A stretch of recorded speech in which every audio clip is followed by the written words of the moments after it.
अस्सलाम वालेकुम नाज़रीन, प्रोग्राम न्यूज़ मेकर्स के साथ मैं हूं आपकी मेज़बान ज़रिया आरिफ। नाज़रीन, वफाकी काबीना में नवाज शरीफ की वापसी पर गर्मा गर्म बहस हुई और फैसला ये दिया गया कि साबिक वज़ीर-ए-आज़म जनाब मियां नवाज शरीफ साहब को फौरी वतन वापस लाया जाना चाहिए। करप्शन के बयानियों को अपना मंशूर बनाकर इक़्तिदार में आने वाली PTI अब चाहती है कि साबिक वज़ीर-ए-आज़म हर हाल में पाकिस्तान में मौजूद हों। 9 माह का अरसा गुजर जाने के बाद क्या हुकूमत अब मियां साहब को वतन वापस ला पाएगी? ये एक अहम क्वेश्चन है कि जो 9 माह में ना हो सका या जिसको भूल बैठी थी PTI, क्या वो करने जा रही है? ताहम दूसरी तरफ अगर बात करें अपोजिशन के हवाले से, तो ये मुल्की सियासत एक नया मोड़ इख्तियार करने जा रही है। वो ऐसे कि बड़ी जमातों पर इन्हिसार करने वाले मौलाना साहब हुकूमत मुखालिफ तहरीक में अब छोटी जमातों को 2 बड़ी जमातों पर तरजीह दे रहे हैं। गो के आज उनसे शहबाज शरीफ साहब ने भी मुलाकात की, लेकिन मौलाना के बयान ने वाज़ेह कर दिया कि तकसीम और यकसोई का फुकदान पाकिस्तान और अवाम के लिए मुफीद नहीं है। तहफ़्फ़ुज़ात और शिकायतें दूर करके मुश्तरका और मुस्तहकम हिकमत अमली अपनाना होगी। और आखिर में बात मुल्क में दम तोड़ती हुई कोरोना वबा की कि एक तरफ कारोबार समेत तमाम अमूर ज़िंदगी मामूल पर आ गए हैं और 15 सितंबर से तालीमी इदारे भी खोले जा रहे हैं, लेकिन क्या ये सब करने में हम कोई उजलत तो नहीं बरत रहे? इस पर बात करने के लिए प्रोग्राम में हमारे साथ मौजूद होंगे सीनियर सहाफ़ी तज्ज़ियाकार चुग़ताई साहब। NBC बहुत शुक्रिया प्रोग्राम में अपना वक्त देने के लिए। सीनियर तज्ज़ियाकार lieutenant general retired Abdul Shoaib sahab भी प्रोग्राम में हमारे साथ शामिल गुफ्तगू होंगे। General sahab, thanks for joining us. Senior सहाफ़ी तज्ज़ियाकार नज़ीर लगारी साहब भी अब से कुछ देर में प्रोग्राम का हिस्सा होंगे, गालिबन वो हमें ज्वाइन कर चुके हैं। सर, बहुत शुक्रिया प्रोग्राम में अपना वक्त देने के लिए। एंकर पर्सन और तज्ज़ियाकार अनिका निसार साहिबा भी हमें ज्वाइन कर रही हैं और साथ ही साथ सहाफ़ी तज्ज़ियाकार मुज़म्मिल सोहरवर्दी साहब भी आज के प्रोग्राम में हमारे साथ शामिल गुफ्तगू होंगे। तो बात करते हैं सबसे पहले कैबिनेट मीटिंग के हवाले से, जहां पर प्राइम मिनिस्टर ने 2 टोक अल्फाज में कहा कि अब एक्स प्राइम मिनिस्टर को वतन वापस आ जाना चाहिए और ऐसे में जो उनकी कानूनी टीम है वो तमाम कानूनी पहलुओं का जायजा ले और इस हवाले से रिपोर्ट काबीना में पेश भी करे। लेकिन साथ ही साथ ये भी कहा कि इस मामले पर किसी भी किस्म की कोई ब्लैकमेलिंग बर्दाश्त नहीं करूंगा। न जाने वो किसको ये इशारा दे रहे थे। सवाल हमारे ये है कि 9 माह बाद अगर हुकूमत को ये ख्याल आ ही गया है उन्हें वापस लाने का, तो क्या हुकूमत नवाज शरीफ को बरतानिया से वापस ला सकेगी?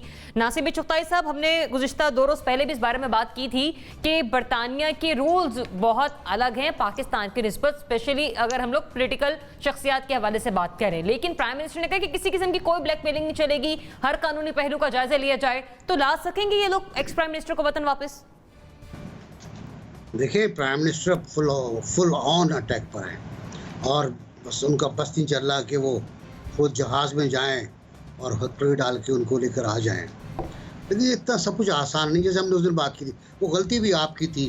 वो सवाल करके आपने इतने ऑप्शंस खोल दिए थे वापस लाने के कि यहाँ केस करें, वहाँ केस करें, वहाँ मुकदमा करें, इस तरह वापस लाएं। तो वो सब उनके नज़दीक में ख्याल सुन लिया उन्होंने। सुनते बहुत हैं टीवी, वो मैच भी बहुत देखते हैं, तस्वीर भी आई है स्काई की जो मैच देखने बैठे हुए, मुज़ाकरात भी हो रहे हैं। तो वो उन्होंने सुन लिए और उन्होंने सब कहा कि ये वापस लाओ, ये हम पे तंज कर रहे हैं, हम पे तंज के तीर चला रहे हैं कि हम वापस नहीं ला सकते, अब वापस ला के दिखाओ। अब मसला ये है कि नैब ने तो हाथ उठा लिया, वो ही नर्स किया था मैंने आपको, और नैब ने हाथ उठाने के बाद कहा कि हमें क्या पड़ेंगे, अपनी न बिगड़ तूने भेजा है बाहर भाई, तुमने ही उनको भेजा है 50 रुपए के स्टाम्प पेपर पर, वो 50 रुपये जब्त कर लो। जो मैंने लीगल एक्सपर्ट से बात की है वो कहते हैं जामिन की ज़मानत 50 रुपये थी, तो 50 रुपये का स्टाम्प पेपर जब्त कर लो और बिल्कुल कानूनी कार्रवाई करो। लेकिन वापस कैसे लाएंगे, हम उस दिन भी बात कर चुके हैं, मिसालें दे चुके हैं। हम गैर मुल्की सरबराहों की मिसालें दे चुके हैं जो वहाँ गए और वापस नहीं लौट के आए। वहाँ जो जाता है वापस लौट के नहीं आता। Mutual understanding, mutual legal understanding एक क्लॉज है जो इस्तेमाल की गई इमरान फारूक केस में, और वो भी इसलिए कि वो मजबूर थे स्कॉटलैंड वाले कि उनसे केस का फैसला नहीं हो रहा था, उन्होंने हम पे अमल पर डाल दिया और शर्त रखी कि फांसी नहीं होगी। तो इस तरह मुझे नहीं लगता कि प्राइम मिनिस्टर की ये जल्दबाजी कोई नतीजा खेज साबित हो। लगारी साहब, बड़े मुतहर्रिक है पाकिस्तान तहरीक इंसाफ की गवर्नमेंट और कैबिनेट में भी काफ़ी शोरो वलवला है कि लाया जाए, मियां साहब को वतन वापस ला सकेंगे ये लोग? दूसरी बात, पहली बात तो ये है कि क्या इन्हें मालूम नहीं था कि इन्होंने कोर्ट ने जो है 4 हफ्ते की ज़मानत दी है और 4 हफ्ते के लिए जब वो बैरून मुल्क जा रहे थे तो उन्हें अंदाज़ा नहीं था कि जो 4 हफ्ते के लिए जाएंगे वो उनके हाथ में वापस आएंगे कि नहीं आएंगे। अच्छा चलें ठीक है, इनको पता नहीं था बेचारों को, इनको फिर पता चला। तो 4 हफ्ते के बाद उन्होंने क्या कार्रवाई की? 4 हफ्ते के बाद तो उन्होंने किसी किस्म का ना कोर्ट को इंटीमेशन दिया। पहली बात यह कि रवानगी से पहले कोर्ट को नहीं बताया, वो अपना फैसला खुद ही किया। नैब ने तो ख़ुद कह दिया है कि जी ये अपनी मर्ज़ी से इनने भेजा, इसमें ना भेजने में हमारा हाथ है ना वापसी में हमारा कोई हाथ होगा, और ये खुद ही वापस लाएंगे जैसे भी लाएंगे। और इन्होंने एक और अखबार कहा भी था एक प्रेस कॉन्फ्रेंस में कि जी नैब दरख्वास्त करेगा वज़ारत ख़ारजा को, और वज़ारत ख़ारजा दरख्वास्त करेगी बरतानवी हुकूमत को। तो नैब ने कहा भाई हम क्यों दरख्वास्त करें, खुद ही दरख्वास्त करो, जो कुछ करना है तुमने खुद भेजा, हमने तो नहीं भेजा है। ये नैब का, इनके अपने इदारे का ये कहना है। खैर इनने भेज दिया। और दूसरी बात यह है कि क्या चिली के हाथ में था कि वो पिनोशे को वापस ले जाता? और इसी तरह से बहुत से लोग हैं। अभी जनाब नासिर बेग तई साहब जो बता रहे हैं कि वापसी के लिए बहुत लोगों ने, बहुत हुकूमतों ने बहुत से लोगों को बुलाने के लिए, क्या हमारी हुकूमत ने, क्या एक हुकूमत नहीं, नसीरुल्लाह बाबर एक हसरत लेकर चले गए दुनिया से कि वो अल्ताफ हुसैन को वापस लाना चाहते थे, नहीं ला पाए। चौधरी निसार साहब ने कई खत लिखे, नहीं ला पाए। पाकिस्तान की दीगर हुकूमतों ने बड़ी कोशिश की, नहीं ला पाए। तो वो तो शायद उनकी क्या अहमियत थी मुझे नहीं मालूम, लेकिन मियां नवाज शरीफ तो एक इंटरनेशनल प्लेयर भी हैं और एक खास से अहम प्लेयर हैं। तो क्या ये इनको लेकर आ पाएंगे? मुझे कुछ और लग रहा है कि ये वापसी तो नहीं होगी, लेकिन ये हवा बहुत उड़ाएंगे, और इतनी ज़्यादा हवा उड़ाएंगे कि लगेगा कि जनाब इनके पास बस कोई काम ही नहीं, यही एक काम है। तो इतना ज़्यादा शोर होगा, लोगों को मुतमईन करने की कोशिश करेंगे कि जनाब हमने बड़ा बिल्कुल ऐसे कि हमने हवा उड़ा दी, हमने बहुत ही पूरी कोशिश कर ली और हम लाने के लिए हमने जो भी हमसे हो सका हम कर पाए, मगर जो कुछ भी हुआ हम नाकाम रहे। वो सिर्फ लोगों को दिखाने के लिए सब कुछ हो रहा है, ना वो वापस ला सकेंगे। और मियां नवाज शरीफ उस वक्त आएंगे जब उनका अपना जाती मर्जी होगी, अपने ही फैसला करके, अपने तौर पर फैसला करके उनकी मतलब मुख्तसर है कि मियां साहब की मर्जी के बगैर कोई नहीं ला सकता, चाहे वो मौजूदा प्राइम मिनिस्टर ही क्यों ना हो। जनरल साहब 9 माह गुजर गए, हुकूमत को जाकर अब ख्याल आया, लेकिन अगर आ ही गया ये ख्याल और कैबिनेट को भी, तो वापस ला सकेंगे वो? बिस्मिल्लाहिर्रहमानिर्रहीम। देखिए ये जो कुछ भी कह रहे हैं, शोर मच रहा है कि वापस लाएंगे, ये करेंगे, वो करेंगे, मेरा ख्याल है ना इसकी जरूरत। और पता नहीं हमारे लोग क्यों इन बातों पे यकीन भी करते हैं, कान धरते हैं, और उनको सीधा सवाल क्यों नहीं करते कि जब एक शख्स की जमानत होती है तो उसका एक जामन होता है, और जो जमानत वाला जिसकी जमानत दी गई अगर वो भाग जाए तो जामिन की जमानत जब्त हो जाती है। यहाँ जामिन बजाते खुद बनफ्से नफीस शहबाज शरीफ साहब मौजूद है, ये अदालत में क्यों नहीं जाते? अगर जाके अदालत में तो वो उसका केस लड़े और शहबाज शरीफ साहब को वो नवाज शरीफ साहब की जगह पे अगर वो बंद कर दे, तो फिर ये ओनस उनके ऊपर है कि जनाब शहबाज शरीफ साहब को छुड़ाने के लिए नवाज शरीफ वापस आए। लेकिन हुकूमत जो दुरुस्त रास्ता है, जो कानूनी रास्ता है, उधर तो आ नहीं रही। तो इसका मतलब है कि बाकी सारा सियासी खेल है कि आप शोर मचाते रहें कि जी हम ये कर रहे हैं, वो कर रहे हैं। हम सबको पता है, जैसे अभी लगारी साहब भी बात कर रहे थे, बरतानिया से आपको कुछ नहीं मिलेगा। जितने भी मुल्कों के जिनके ऊपर इल्जामात होते हैं करप्शन के, क्रिमिनल केसेस, वो वहां की इंटेलिजेंस एजेंसी के आंख के तारे होते हैं, उनको वो हमेशा अपना एसेट समझते हैं और वो कहते हैं कि इनको रहने दें, आज नहीं किसी वक्त बाद में फिर भी ये काम आ जाएंगे हमारे। लिहाजा उन लोगों को एक खास प्रोटेक्शन होती है और वहां से वो नहीं उनको निकाला जाता। अगर आज वहां से इंटेलिजेंस निकाल दे, कल ये फिर हुकूमत में आ जाएं तो फिर इनके मसाइल पैदा हो जाएंगे, वो तावन नहीं रहेगा। तावन करने के लिए बड़ा जरूरी है कि इंटेलिजेंस आपकी खिदमत करे, आपको सपोर्ट करे, और वो बरतानिया का आम तरीका वहां पे पूरी दुनिया के, हमारे नहीं सिर्फ पूरी दुनिया के भागे हुए करप्ट या क्रिमिनल, वो वहां जब पहुंच जाते हैं तो सवाए अमेरिका के और उन्होंने किसी का कोई वापस नहीं किया, वो उनको प्रोटेक्शन देते हैं, या उनके अपने कहीं मफादात का क्लैश आ जाए तो फिर वो बंदा वापस कर दें। तो इन हालात में हुकूमत बिला वजह अपनी एनर्जीज को जाया करे, या हमें ऊट पटांग सुनाती रहे कि हमने ये खत लिख दिया, वो लिख दिया। ये सारी बातें ऐसे कहानियां हैं। सीधा सा हल ये है कि जनाब आप अदालत में जाएं, अदालत ने दी थी। एक चीज और मैं ऐड कर दूं, ये बार बार कहा जाता है कि जनाब ये इन्होंने इमरान खान ने उसको वापस भेजा था, इमरान खान ने बाहर भेजा नहीं, उन्होंने नहीं भेजा। उन्होंने कंडीशनल ईसीएल से नाम निकाला था कि 7 अरब रुपए का बॉन्ड भर के जाए ताकि हम पैसा जब्त कर लें। लेकिन ये भी इनिशिएटिव अदालत का था कि उन्होंने पैसे के बॉन्ड की जगह पे ये बॉन्ड भरवाया कि जनाब ये शर्ती जमानत होगी। ये अदालत का काम था। अगर अदालत ना भेजना चाहती तो वो 7 अरब रुपए वाला किस्सा खड़ा कर देती कि जनाब ये दें, क्योंकि हुकूमत इसके बगैर तो नहीं। अच्छा। और फिर उन्होंने जब जमानत की तो अदालत के ज़हन में था कि ये बाहर जाएं, वरना बॉन्ड भरवाने की जरूरत ही नहीं थी। अगर जमानत ही किसी की आप लेते हैं तो जमानत के साथ ये मतलब तो नहीं है कि आप मुल्क से बाहर जाएंगे। मुल्क से बाहर जाने की जब इजाजत देती है अदालत तो फिर आप कहते हैं कि जी शख्सी जमानत आप दें, बॉन्ड भर के देंगे। ठीक है। तो ये सारा ड्रामा अदालत ने किया। अब इधर उधर डाल रहे हैं लोग, लेकिन बड़ी सीधी बात है कि अदालत के जरिए ही आगे जाना चाहिए इनको। शहबाज शरीफ साहब आपके पास मौजूद हैं, बिल्कुल उनको अंदर रखें और भाई साहब को कहें कि जी वापस आए, अपना भाई छुड़वाना आपने। सही। अनिका जनरल साहब ने जो कहा वो आपने सुना, लेकिन फवाद चौधरी साहब कह रहे हैं हुकूमत को तस्लीम करना चाहिए कि ये फैसला कैबिनेट में हुआ था, काबीना में हुआ था। देखिए, एक तो पहले मैं एक बात बड़ी वाज़ेह करती हूँ, ये जो फैसला हुआ ना, वो देखें कैबिनेट में फैसला हुआ था ईसीएल से नाम निकालने का। अच्छा। और ये साथ तय हुआ था कि आप ईसीएल से नाम निकालें लेकिन 7 बिलियन रुपीस की जमानत साथ ले लें, बॉन्ड ले लें इनसे। तो वो कैबिनेट का फैसला तो इम्प्लीमेंट नहीं हो सकता ना। सही, ठीक है। चलिए अनिका से वजाहत के साथ में आंसर ले लेते जनरल साहब, आप ही के पॉइंट को आगे इंडोर्स करते हुए। अच्छा देखिए, कानून के तहत करती तो जमानत हो नहीं सकती थी। इसका कोई कानून नहीं है कि कन्विक्टेड आदमी जो है उसकी जमानत दे दी जाए। ठीक है जनरल साहब, जमानत दे ही। अनिका जरा वजाहत के साथ देखिए, बड़ा एक बड़ी प्रोमिनेंट चीज़ हमें नज़र आ रही है ज़रा, वो ये कि इस्लामाबाद हाई कोर्ट की कुछ ऑब्जर्वेशंस कुछ मलबा हुकूमत पे डाल रही थी कि हमने ईसीएल से नाम निकालने को नहीं बोला था, नाम आपने निकाला था। नवाज शरीफ साहब हमसे परमिशन नहीं लेकर गए, उनको जाने से पहले हुकूमत ने हमसे नहीं पूछा। ये तमाम की तमाम ऑब्जर्वेशंस आई। उसके बाद फिर हमें हुकूमती हलकों में हलचल नज़र आना शुरू हो गई कि मलबा तो सारा हम पर गिर सकेगा। अब बात सादी सी है और बड़ी वाज़ेह है कि सिर्फ सियासत है।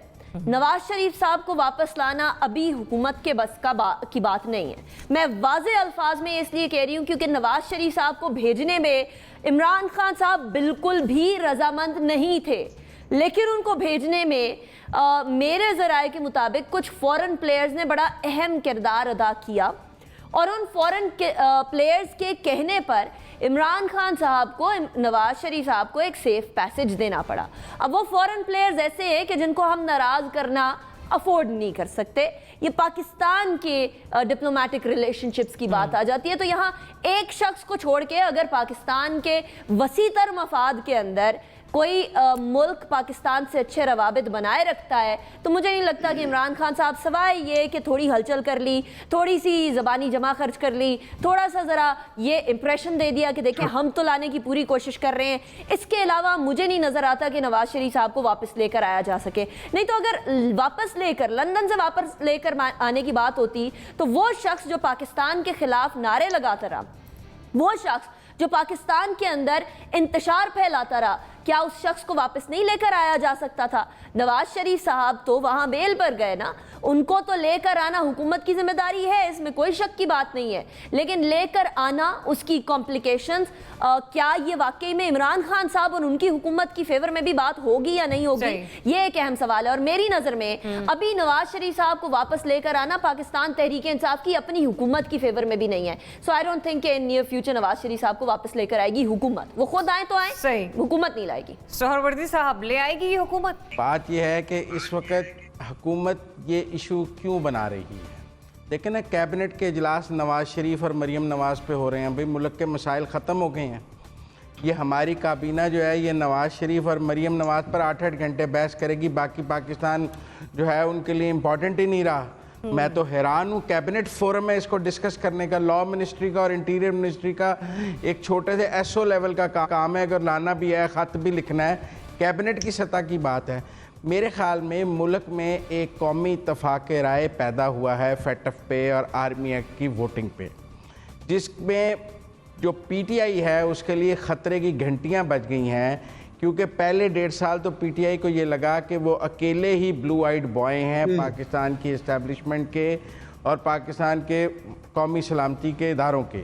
लेकिन टेबल्स टर्न हो गई हैं और अब तमाम जो बड़े प्लेयर्स हैं, दोनों बड़ी सियासी जमातें हैं, वो भी सेमी ब्लू आइड बॉयज़ हो गई हैं इस्टेब्लिशमेंट की और कौमी सलामती के इदारों की, और कदम बा कदम पाकिस्तान के लिए उनके साथ फैटफ पे, आर्मी एक्ट पे साथ चल रही हैं। तो मुझे तो पीटीआई का किरदार एक सौतन की हसद करने वाली जेलसी वाला नज़र आ रहा है कि मेरा मतलब है कि उन्हें इतनी जेलसी हो रही है, इतनी सौतन वाला रोल है उनका कि हाय अल्लाह ये भी करीब हो गए हैं, अब हमारा क्या बनेगा, ये भी करीब हो गए हैं तो हमारी तो छुट्टी हो जाएगी, हमारा तो कुछ बचेगा ही नहीं, ये भी करीब हो गए हैं। तो इस चक्कर में जो है ना, वो जिस तरह सौतने फिर एक दूसरे को नहीं कहती हैं, ये वो सौतन वाला किरदार मुझे नज़र आ रहा है, कुछ सीरियस हुकूमत वाला किरदार तो नज़र आ नहीं रहा है मुझे। एनबीसी भी कुछ कहना चाहते हैं, ज़रूर कह लें मेरी बात के बाद। बात ये है कि हुकूमत को, मेरा मतलब है कि लकीर पीटने वाली बात है सांप के गुजर जाने के बाद। हमने पहले भी कहा है, ये रोज़ इशू हुकूमत बनाती है, किसी और को मैसेज दे रही है।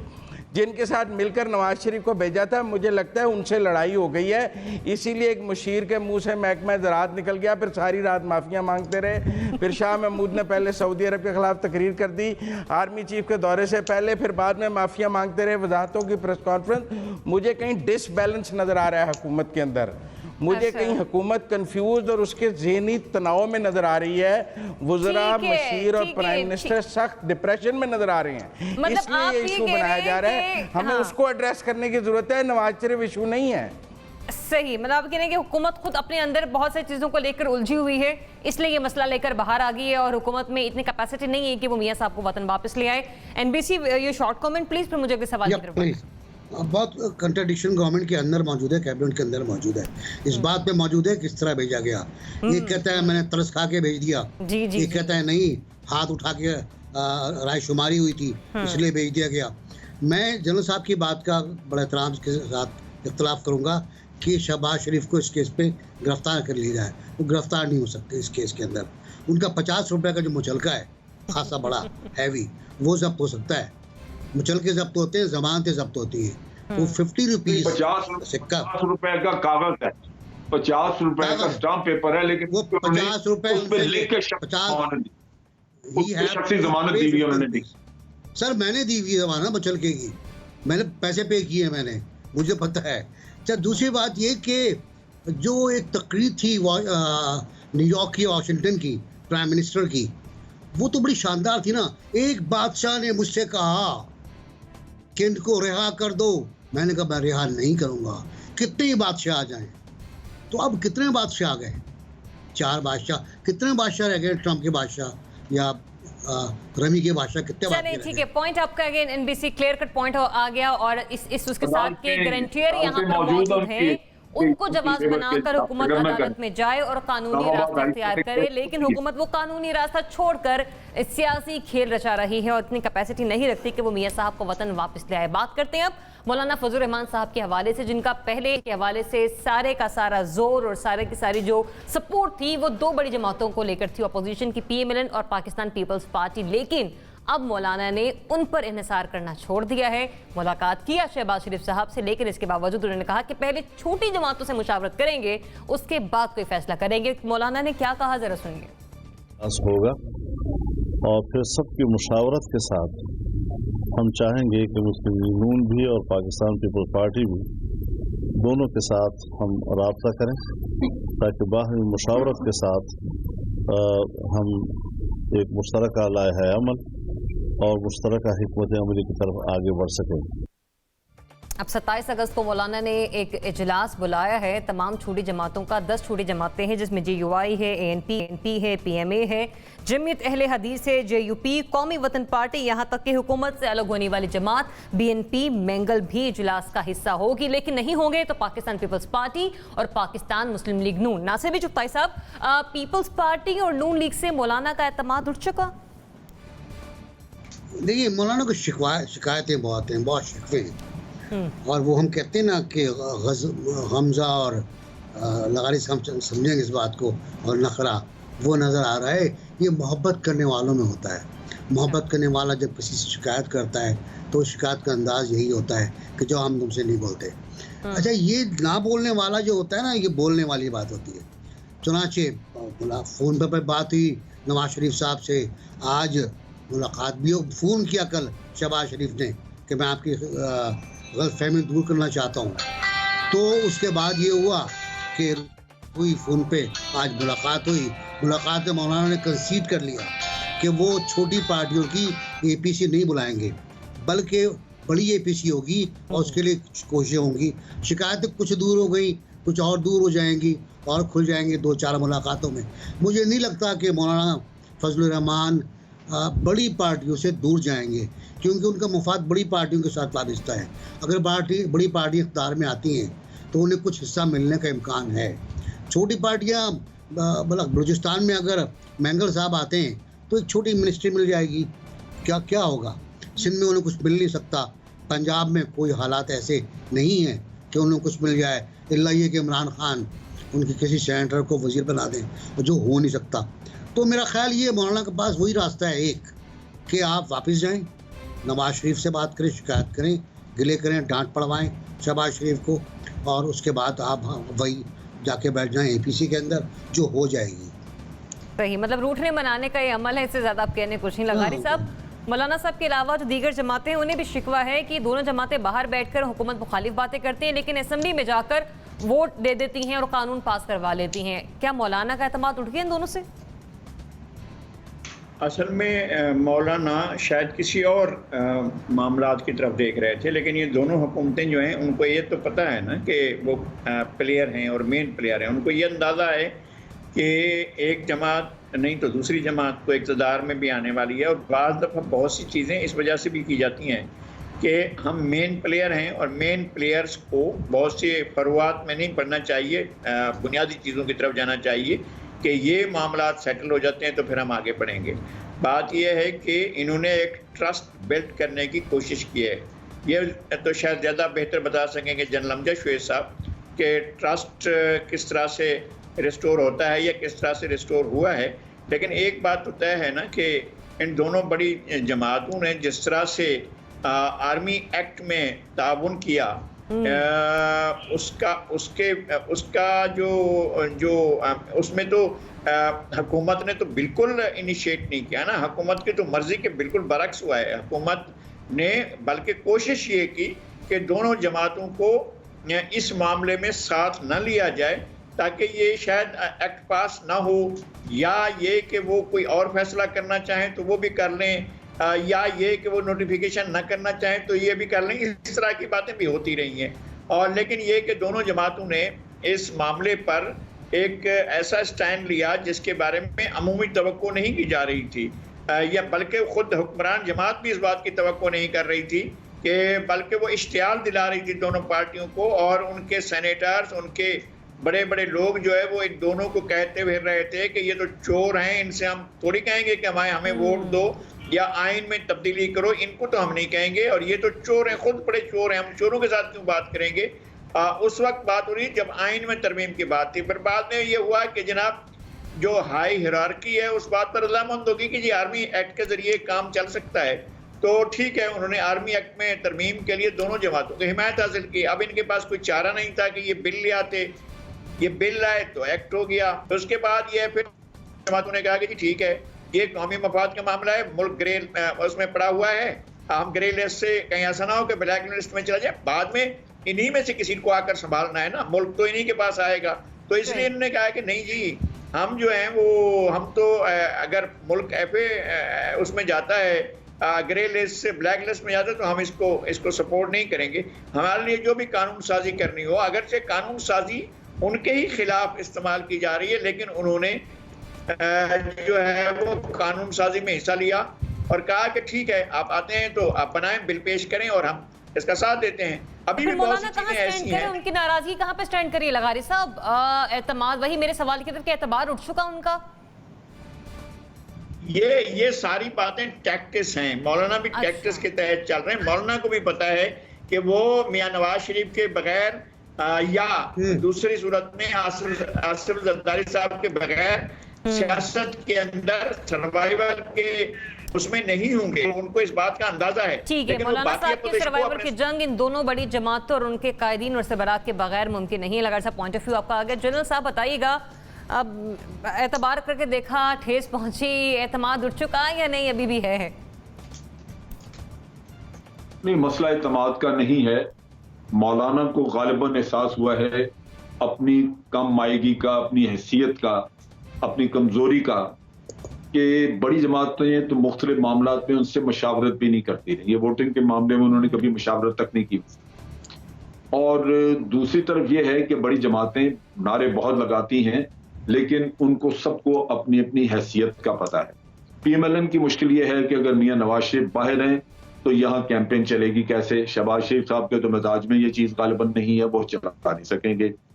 कैंपेन चले ऐसी जो कि हुकूमत को मजबूर करे कि ये नया इलेक्शन हो या कोई ऐसा किस्सा हो। और नया इलेक्शन हो यानी अगर आईनी तरीके से ये काम चलता है तो पीपल्स पार्टी को भी अंदाजा है कि जो सिंध के हालात हैं शायद वो भी हुकूमत उनके हाथ से जाती रहे। आज इलेक्शन हो जाए तो सिंध के अवाम भी शायद वोट न दें जो उन्होंने भुगता यहाँ पे आज इस जमाने में। तो ये सारी चीजें अपनी जगह पे हैं जिनकी वजह से ये पार्टियां अंदर से नारे बहुत लगाती हैं, लेकिन अंदर से उतनी कॉन्फिडेंट नहीं है कि कुछ कर लें तो फिर हमें कुछ मिल जाएगा या नहीं। मियां नवाज शरीफ आ जाए तो PML का कॉन्फिडेंस जो है, PMLN का, वो कुछ बहाल होगा। अब मौलाना क्यों कर रहे हैं? मौलाना के एक वक्त था कि जब MMA इत्तेहाद में थी, पूरी मुत्तहिद थी MMA सारी, तो मौलाना एक पावरफुल फिगर थे, एक उनकी बार्गेनिंग पोजीशन थी, एक हैसियत थी, वो बड़ी पार्टियों के साथ कंधा मिला के चलते थे। लेकिन फिर बाद में जमात इस्लामी उनको छोड़ गई, उनका MMA बिल्कुल हवा में उड़ गई, उनका रहा कुछ नहीं। तो वो छोटी जमातों को इकट्ठा करके अपनी हैसियत बढ़ाएंगे और फिर बातचीत के लिए मैदान में आएंगे। अब उस वक्त तक अगर नवाज शरीफ भी वापस आ जाते हैं तो बड़ी अच्छी बात है, वो फिर ज्यादा तकवीत, क्योंकि उनके मिजाज में कन्फ्रंटेशन है, वो तो बिल्कुल हवा सीधी चल रही है तो उसमें भी कोई अपने लिए टकराव की चीज ढूंढ लेते हैं। तो उनका सींग फंसाना उनकी हॉबी है पुरानी, वो हर दौर में फंसाते रहे, तो वो यहाँ आके सींग फंसाने का काम उनके लिए वो कर सकते हैं। लिहाजा मौलाना ये अपनी एक तरफ तो अपनी बार्गेनिंग पोजीशन बेहतर करेंगे, दूसरी तरफ ये है कि दूसरी पार्टियां जो हैं उनमें पीपल्स पार्टी का रवैया इसी तरह ही रहेगा। नून लीग शायद कन्फ्रंटेशन की तरफ आ जाए, अगर मियां साहब आ जाते हैं तो हो सकता है फिर कोई कैंपेन वगैरह चलाने का इनका कुछ सिलसिला चल जाए। अभी हालात में कतन कोई ऐसी चीज, बस मतलब हल्की फुल्की सी नाराजगी है, इसका इजहार करें मौलाना साहब अपने इस एक्शन के जरिए। अनीका, देखिए सियासत में एतमाद नाम की कोई चीज ही नहीं होती। कोई सियासतदान किसी अपने दूसरे मुखालिफ जमात के हो या इत्तेहादी जमात के सियासतदानों उन पे यकीन नहीं किया करते। दोस्तियाँ इनकी पर्सनल लेवल पर चल रही होती है, लेकिन जहाँ पॉलिटिक्स आती है तो वहाँ ट्रस्ट नाम की कोई चीज़ नहीं होती। तो ट्रस्ट डेफिसिट या ट्रस्ट होना का तो सवाल ही पैदा नहीं होता। अब मौलाना साहब की पहले दिन से ख्वाहिश ये है कि पाकिस्तान तहरीके इंसाफ की हुकूमत का तख्ता उलट दिया जाए, लेकिन हज़ारों ख्वाहिशें ऐसी कि हर ख्वाहिश पे दम निकले। ना तो PMLN इस बात पे रजामंद है, ना ही पाकिस्तान पीपल्स पार्टी इस बात पे रजामंद है। कुछ दोनों के लिए यही मुफीद है कि पाकिस्तान तहरीके इंसाफ आगे चलती रहे और कोई ना कोई कुल्हाड़ी अपने पाँव पर मारती रहे, ताकि पाकिस्तान मुस्लिम लीग नून और पीपल्स पार्टी ये कह सके कि देखिए ये तो तब्दीली का कहकर आए थे, तब्दीली तो ये कर नहीं सके हैं। इसीलिए आप लोग जो हैं वो इस तरह की नारेबाजी पर आवाम को कहें कि भाई आप किसी नारेबाजी पर बिलीव ना किया करें, आप जो जमातें एक्सपीरियंस हैं उनको वोट दिया करें। तो ये तो इनकी फेवर में है कि पाकिस्तान तहरीक इंसाफ अगर वो गलतियों पे गलतियां करते जाते हैं तो वो नहीं चाहते कि किसी भी तरीके से PTI को गिराएं। हाँ, मौलाना फजलुर रहमान साहब के पास कोई जवाब है नहीं पाकिस्तान मुस्लिम लीग नून और पीपल्स पार्टी पे ट्रस्ट करने का। ये शिकवा आज का नहीं है, ये शिकवा बड़े अरसे से चल रहा है। मौलाना के बेटे ने जिस तरह पार्लियामेंट में खड़े होकर शिकायत की, उससे भी बड़ा वाज़ेह हो गया कि आप लोग एक जगह वोट दे रहे हैं, दूसरी जगह आप हमारे धरने को ज़बानी कलामी सपोर्ट कर रहे थे, तीसरी जगह जब बात आती है हुकूमत गिराने की, या जब शुरू में मौलाना ने बोला कि सब रिज़ाइन दे दे, ऑटोमेटिकली हम लोगों को नए इंतखाबात की तरफ जाना पड़ेगा, ऐसे किसी मामले की तरफ आप आते नहीं हैं। तो मौलाना ट्रस्ट नहीं करते। एतबार बड़े अरसे पहले ही उठ चुका था जब शुरुआत का टाइम था पाकिस्तान तहरीक इंसाफ की हुकूमत का।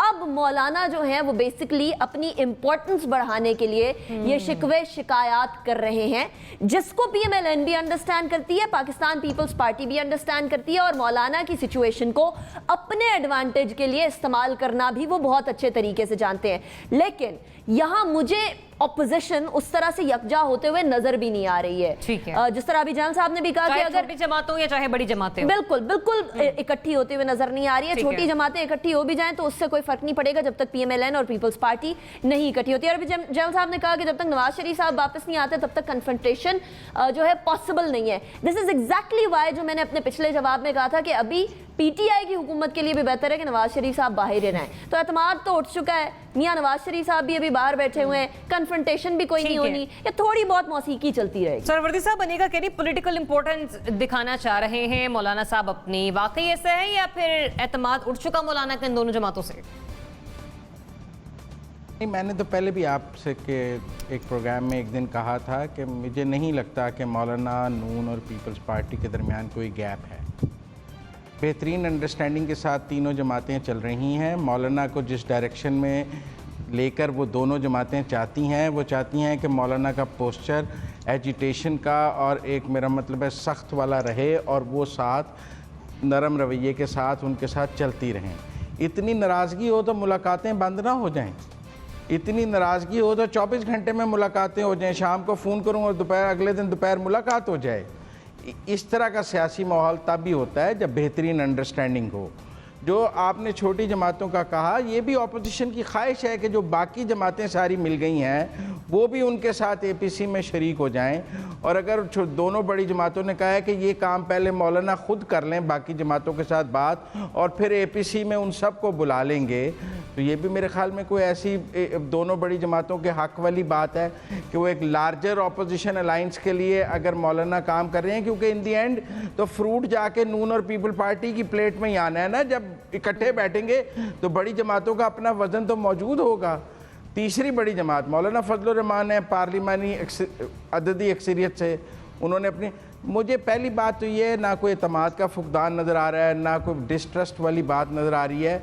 ये एक सियासत का अपना एक हुस्न है कि जो मौलाना का पोस्चर है वो भी नून और पीपल पार्टी के हक़ में है।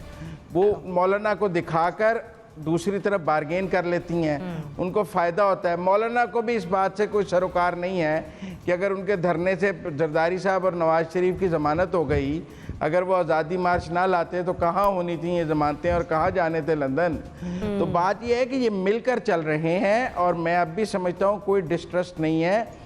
ये अब सिर्फ दिखा हाथी के दांत खाने के और दिखाने के और वाली बात है। मुझे तीनों जमातें इकट्ठी एक पेज पे नज़र आ रही हैं। ठीक है, मेजॉरिटी का आंसर यही है कि मौलाना का एतमाद नहीं उठा। मौलाना अभी भी जानते हैं कि पाकिस्तान पीपल्स पार्टी और पाकिस्तान मुस्लिम लीग नून की सियासी अहमियत क्या है, लेकिन हो सकता है इस सियासत में रूठने में अंदाज हो मौलाना का, और अपने इस एक्शन से बस वो ये बताना चाह रहे हैं कि उनकी अहमियत भी सियासत में उतनी ही है। लेकिन अनीका ये कह रही हैं कि कहीं ना कहीं मौलाना साहब के एतमाद को ठेस जरूर पहुंची है। मुझे बड़ा एक ब्रेक की तरफ, ब्रेक से वापस आते तो बात करते हैं कि पाकिस्तान में इस वक्त कोरोना वबा की सूरत हाल है क्या। Stay tuned.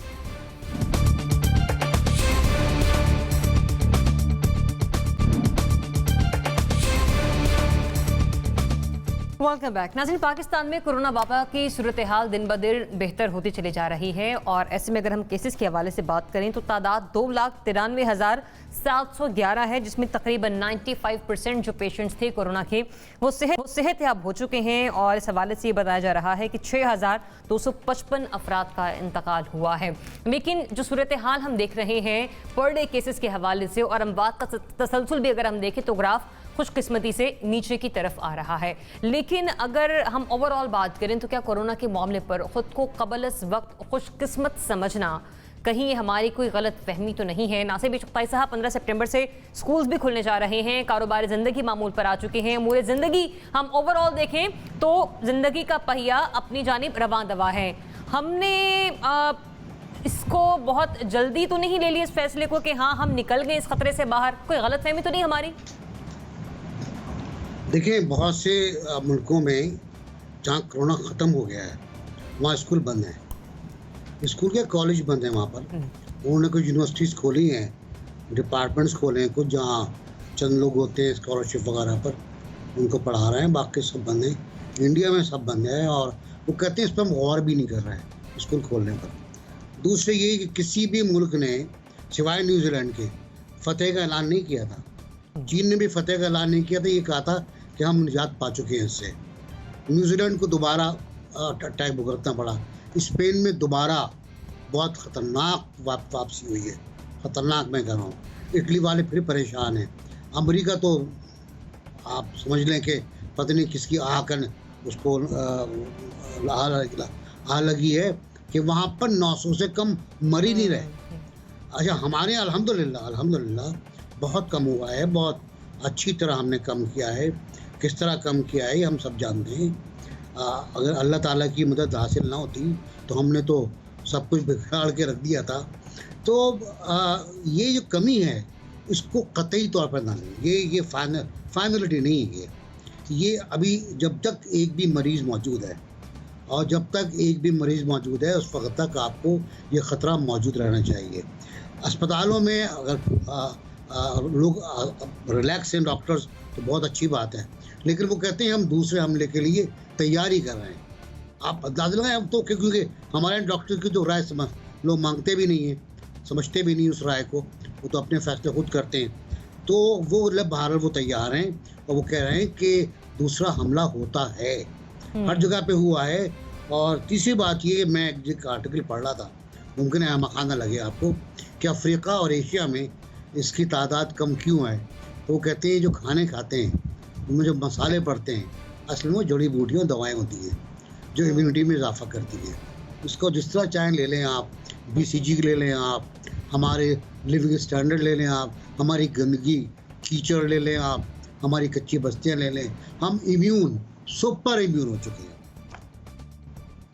ठीक, सोहरवर्दी साहब, ये खुशकिस्मती हमारी गलतफहमी तो नहीं है? लेकिन लोग दूसरे हमले की बात कर रहे हैं। मैं तो कह रहा हूँ पहला हमला भी पूरी तरह नहीं आया था, और अगर हम पहले हमले से इतनी अच्छी तरह बच गए हैं, जो NBC के मुताबिक हम मान लें कि जड़ी बूटियाँ और मसाले और गरम मसाले और मिर्चें हमें बचा गई हैं, तो ठीक है, दूसरे हमले से भी बचा देंगी। और मेरा ख्याल है जिस तरह दुनिया में पहला हमला आया, हमारे यहाँ तो पहला हमला भी वैसा नहीं आया, ना हमारा डेथ रेट वैसा रहा है, ना हमारे वेंटिलेटर्स पर पेशेंट्स जाने की तादाद वैसी रही है। हम तो खुद दुनिया को देखकर अंदाज़ा लगा रहे थे कि पाकिस्तान में भी ऐसे ही हो जाएगा, और हुकूमत की कोई तैयारी नहीं है। लेकिन मेरे ख्याल में हुकूमत को पता था कि यहाँ नहीं होगा और लोग बच जाएंगे, या जो भी स्ट्रेटजी बनाई है। मेरी अकल समझ के मुताबिक तो दुनिया को देखूं और पाकिस्तान को देखूं तो दो अलग ही दुनिया नज़र आती है ना, कि जो दुनिया में हो रहा है वो पाकिस्तान में तो नहीं हो रहा। ना पहला हमला वैसा आया, अगर पहला नहीं वैसा था तो दूसरा कैसा होगा? दूसरा उससे कमज़ोर होना चाहिए। तो हमारे यहाँ तो पहला ही बहुत कमज़ोर था, तो दूसरे ने उससे, हमारे यहाँ तो पहले का डेथ रेट ही इतना कम था कि दूसरे के डेथ रेट की क्या बात करें। वहाँ आज भी 900 मर रहे हैं, हमारे तो किसी दिन भी 100 से ऊपर, 150 से ऊपर लोगों की तादाद नहीं गई है। तो वेंटिलेटर्स खाली रहे हैं। हमें तो उम्मीद थी कि यहाँ वेंटिलेटर शॉर्ट हो जाएंगे। जिस तरह दुनिया में इज्तिमाई कब्रें बनी हैं, ये साथ ईरान में, हम कह रहे थे यहाँ भी ऐसी सूरत हाल ना हो, लेकिन नहीं हुई है। अब उसकी कोई भी रीज़न थी, आप कह लें मसालों ने बचा लिया, कोई कह रहे हैं दुआओं ने बचा लिया, कोई कह रहे हैं रहमत ने बचा लिया, कोई कह रहे हैं किस तरह बच गए बस। अब हम, मुझे नहीं लगता कोई दूसरे हमले का भी ख़तरा है, और ये खोलने शोलने चाहिए स्कूल, अब दुकानें और सब कुछ। जब हम पहले हमले से बच गए हैं तो दूसरे के खौफ में बंद रखें, ये क्या बात हो गई? अनिका, नो डाउट बड़ी स्ट्रॉन्ग इम्यूनिटी रही है पाकिस्तानियों की, एंड वी जस्ट होप कि खुदा न खास्ता अगर कोई दूसरी वेव आती है तो पाकिस्तानी मुकाबला करें। लेकिन ये प्री मैच्योर विक्ट्री तो नहीं, हम किसी गलतफहमी में तो नहीं? देखिए, हाँ, मैं बिल्कुल कंजूसी नहीं करूँगी। गवर्नमेंट ने बड़े फोकस तरीके से NCOC में मामलात को संभालने की कोशिश की। बिल्कुल उस टाइम पर मामलात को संभालने के तरीक़ाकार से हम बहुत सारे लोगों को इख्तलाफ था, मुझे भी इख्तलाफ था कि आप बहुत लाइटली ले रहे हैं। लेकिन यकीनन हुकूमत इस बात के लिए जो है वो तारीफ़ के काबिल है कि उसने जिस तरह से हैंडल किया, उसमें कंजूसी करने की हमें ज़रूरत नहीं है। लेकिन क्या हम इस डर से कि हम जो है वो दूसरी वेव को देखेंगे, हम स्कूल और कारोबार बंद करना अफोर्ड कर सकते हैं? नहीं, इसलिए क्योंकि अब बहुत सारे ममालिक के अंदर जहाँ वेव अभी भी चल रही है, या पहली वेव ही ख़त्म नहीं हुई, दूसरी वेव तो दूर की बात, वहाँ भी मामूलात ज़िंदगी वापस नॉर्मलाइजेशन की तरफ आ रहे हैं। यूके के अंदर रेस्टोरेंट्स तक खुल गए हैं। पाकिस्तान ने तो फिर बड़ा कॉशियसली बिहेव किया। अभी 15 को जो है वो स्कूल्स खुलने की बात है, 7 को गालिबन मुलाकात होनी है इसके ऊपर हतमी फैसले के लिए। सो मेरा नहीं ख्याल कि हम किसी भी तरीके से जो है वो बहुत ज़्यादा अपने आप को बहुत ओवर कंप्लेसेंट हो रहे हैं और हम ये समझ रहे हैं कि हमने बहुत अच्छी कारकर्दगी कर दी। अल्लाह ताला का रहम तो है ही है, अल्लाह ताला के रहम के अलावा तो कुछ हो ही नहीं सकता, लेकिन हुकूमत की कारकर्दगी भी इस सेंस में ठीक रही, काबिल सताइश रही। एंड मेरा नहीं ख्याल कि स्कूल्स को बंद करना या स्कूल्स को फर्दर डिले करने के मामले पे सोचना चाहिए। पहले ही हमारे यहाँ एजुकेशन का लेवल इस कदर ख़राब है, एजुकेशन का निज़ाम इस कदर फरसूदा है, इंटरनेट कई इलाकों के अंदर मुहैया ही नहीं है। लोग पहाड़ों के ऊपर जाकर, टॉप के ऊपर जाकर या किसी टावर के करीब जाकर इंटरनेट यूज़ करने की कोशिश कर रहे होते हैं। बलोचिस्तान में देख लें, गिलगित बल्तिस्तान में देख लें, इवन KPK के कई इलाकों में देख लें, तो लोगों के लिए, बच्चों के लिए ऑनलाइन क्लासेस लेना भी एक वबाले जान बन गया है। तो मेरी नज़र में अगर SOPs के साथ, जो कि अभी बाकी चीज़ें खुलने के बाद SOPs दूर दूर तक नज़र नहीं आ रहे, लेकिन मैं फिर भी हाइपोथेटिकली अगर लगा देती हूँ कि अगर मास्क,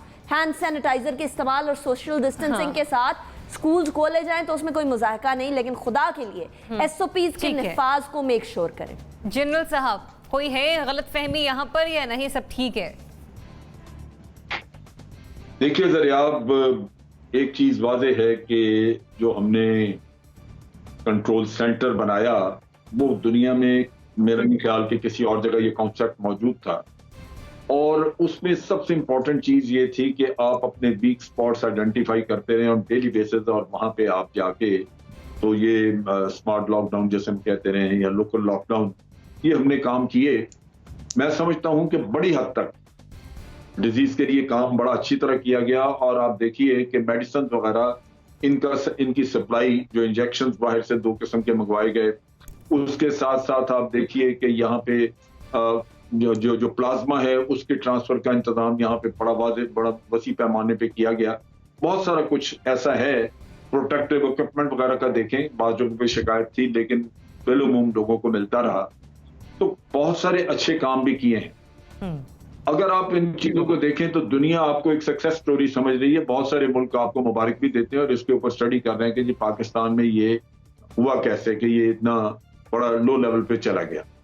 अब ये भी आप कह लीजिए कि उस लिहाज से खुशकिस्मती है जहां अवाम में शऊर कम हो, आप SOPs की बात करें, दिन रात उनके कान में टेलीफोन के जरिए भी जा रहा हो, आप यहाँ पे टेलीविजन पे भी दिखा रहे हो, और उसके बावजूद दुनिया बाहर मास्क के बगैर खिड़ती नजर आए और फिर भी कंट्रोल हो जाए चीज, तो ये तो हो गई आपकी खुशकिस्मती, इसमें तो कोई शक नहीं है कि अल्लाह ने रहमत की, मेहरबानी की, खुशकिस्मती से आप एक ऐसी सतह पे हैं जो बहुत अलार्मिंग नहीं है। आज 9 लोगों के इंतकाल की खबर थी जबकि हम 160 तक गए हैं, तो उस लिहाज से बेहतरी है, लेकिन इसको फतह नहीं करार दिया जा सकता। फतह कहना एक गलतफहमी होगी। वजह उसकी ये है कि जब डिजीज मौजूद है मुल्क में और हमें ये पता है कि थोड़ी सी बेहतियाती से ये फिर फैल सकती है, तो इसको फतह करार देने से आपके लोग बिल्कुल ये SOPs वगैरह चीजों को फॉलो करना छोड़ देंगे, तो उसके नताइज बड़े बुरे निकल सकते हैं। लिहाजा मेरा अपना ख्याल है कि वक्त के साथ साथ अभी हमें वो एहतियाती तदाबीर चलते रखनी चाहिए और स्कूलों को खोलने का फिलहाल नहीं सोचना चाहिए। अगर स्कूल खोलेंगे तो बच्चे हैं, हो सकता है कि बेहतियाती करें और वबा फिर फैलना शुरू हो जाए। वक्त मुख्तसर है, मैं आती हूँ आपकी तरफ भी। लगारी साहब को कमेंट कंप्लीट कर दूं, वक्त बचा तो मैं जरूर आपका कमेंट लास्ट ऐड करूंगी। लगारी साहब क्विकली प्लीज। जी आप मुझसे बात करिए। जी सोहरवर्दी साहब, लगारी साहब। जी मैं अर्ज करता हूँ, मैं ये कहता हूँ कि पहले हमें इस बात पर दुनिया को रिसर्च करनी चाहिए कि पाकिस्तान में लोगों का इम्यून सिस्टम इतना स्ट्रांग है तो उसके क्या क्या उनकी खुराक के वो कौन से एलिमेंट्स हैं। इसलिए कि मैं अपने पूरे ख़ानदान के समेत इसका कोरोना का शिकार हुआ।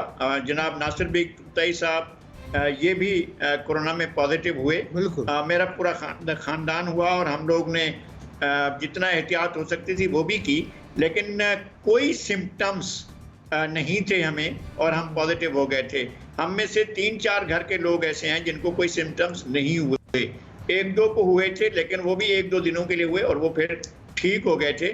और हल्का सा बुखार हुआ या हल्का सा गले में खारिश हुई, इस तरह की कोई अलामत थी वो भी नहीं, मुझे तो बिल्कुल नहीं हुई है। थैंक्स गॉड के मुझे हमेशा हर 3 महीने के बाद नज़ले की शिकायत होती थी, वो पिछले 1 साल से नहीं हुई है।